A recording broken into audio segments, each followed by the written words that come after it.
Hello, I'm the real-life fake wizard. Bungie's marathon launches in just a few days.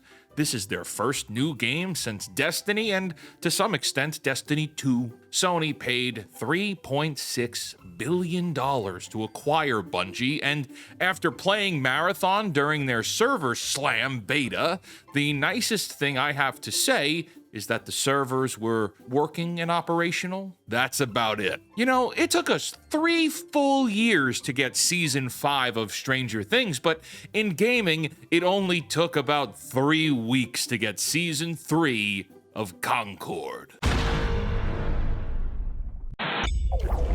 Today's indie game shoutout is Mondrian Plastic Reality, where you'll journey through the canvas, block-breaking dimension where your creativity controls everything. When Piet Mondrian awakens in a rundown art museum, he finds he's able to use an artwork smuggled out of the canvas to travel back through time and find his other lost works. Join him and his friends on their journey through art history. To learn more about this and hundreds of other indie games, visit our free indie game discovery network, fakeportal.com, or scan the QR code on your screen. Now back to the video. Okay, so let's set the tone here for this discussion. I tried to defend Highguard before it released. I went into that game with an open mind and said that in order for Highguard to succeed amidst all the terrible marketing, the game needed to be undeniably excellent. It wasn't, which is why they have no players. Going into Marathon now, this game has even larger shoes to fill because 1, it's Bungie, so expectations are high.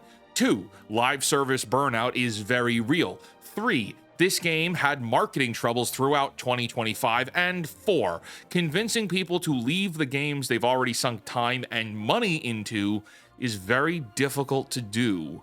Why would someone jump from Arc Raiders to Marathon, or anything else to Marathon? The game needs to be, again, undeniably excellent. Marathon, however, is not playable. I think playable is the right word. The visuals in this game are so offensive to the senses. Marathon will trigger seizures in people who have epilepsy. The moment you open the game, you're greeted with a full 5-minute introduction cinematic. It is an explosion of colors and texts and different fonts, all trying to relay some kind of narrative that you're playing as a robot, and your mission is to go down and extract goods from some planet war-torn between robot corporations. Interesting premise.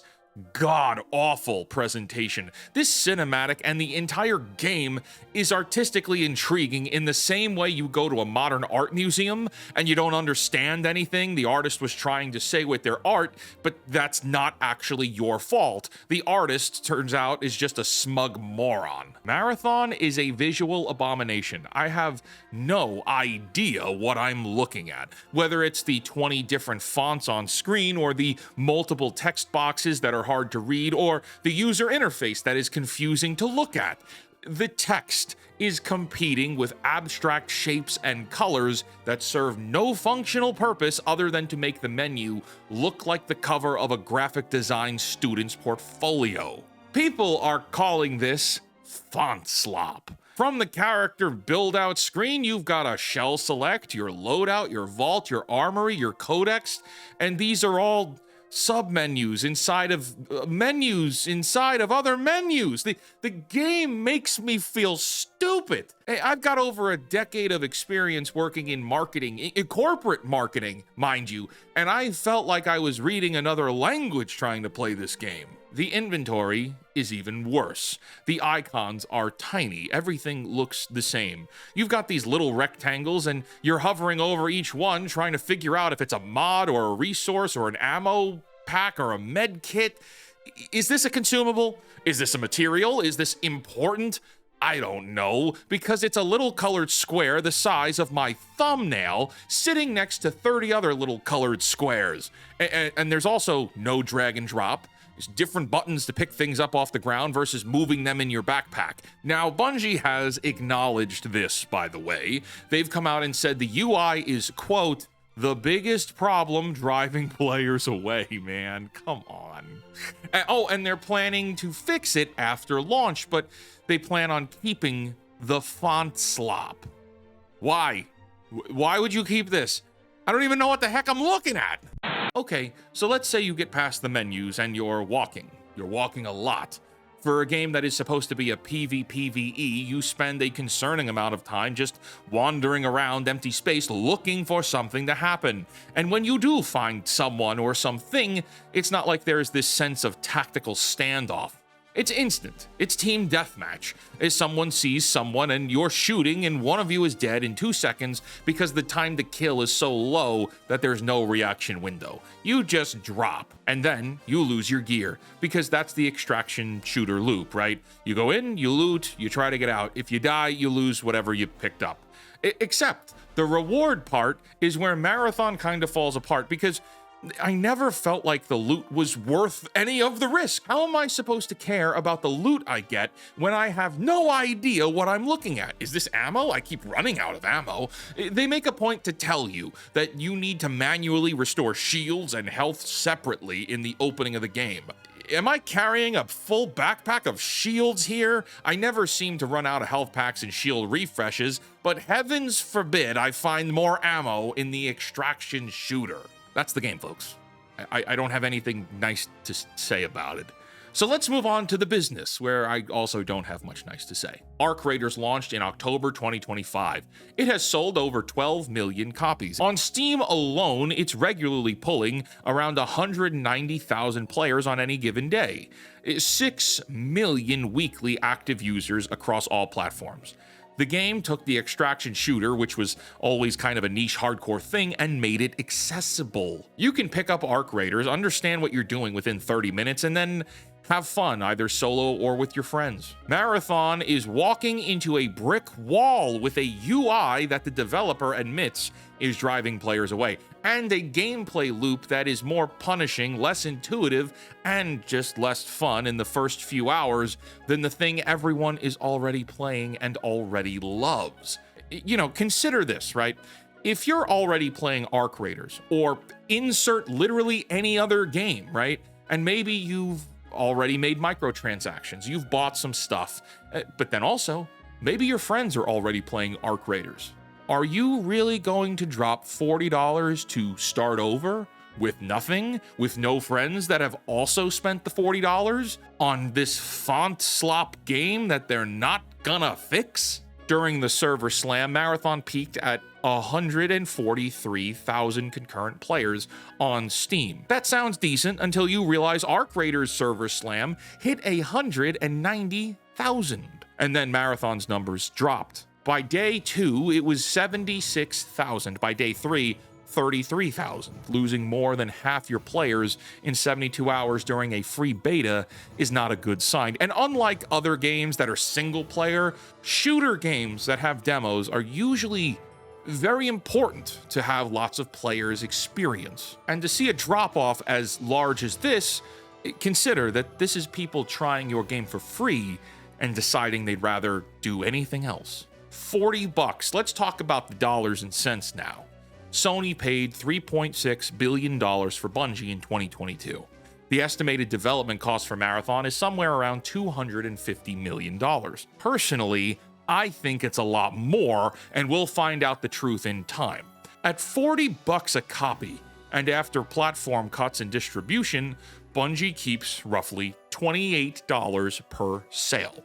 Let's do the math on that. They need somewhere between 8 and 11 million copies sold just to break even at face value on the development costs. Like, that's just to break even now.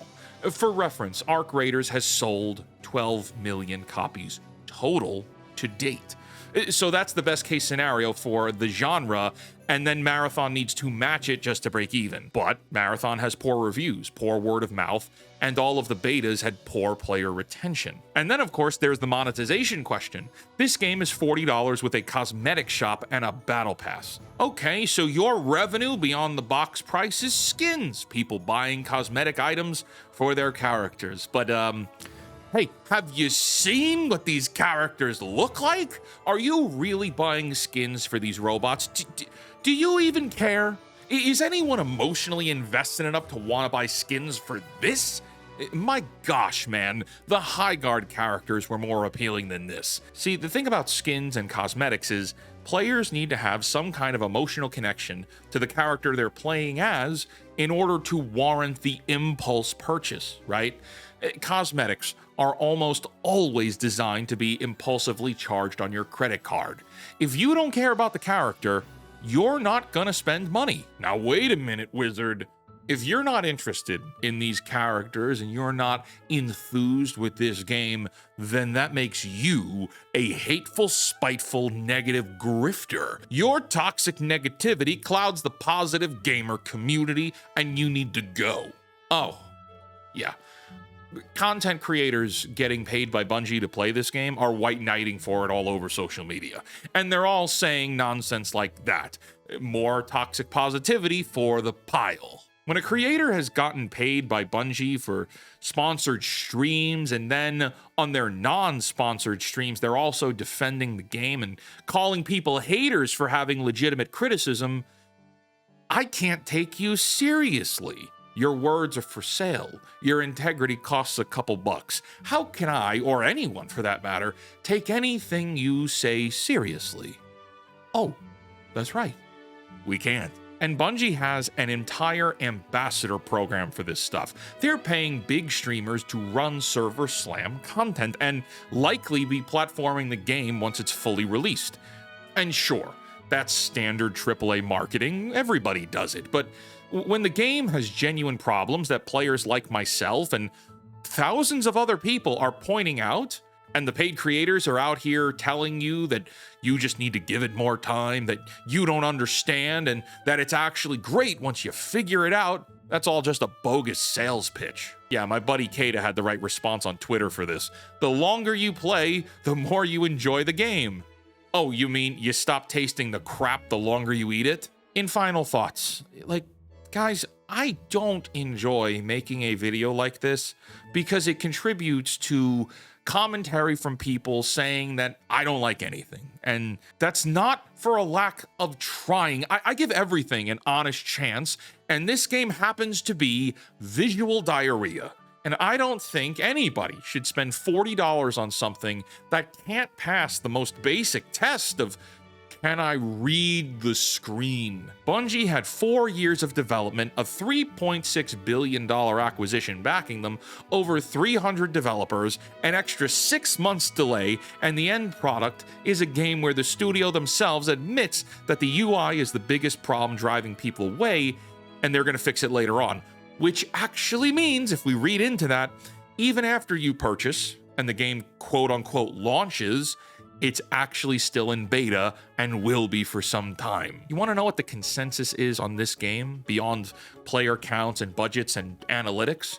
It's actually very simple for this one. The people reporting issues with the game have tangible examples of problems, and the people who are defending the game aren't defending it by the game's merits. They're just saying you're being too mean. Well, if that's the case, this game is cooked.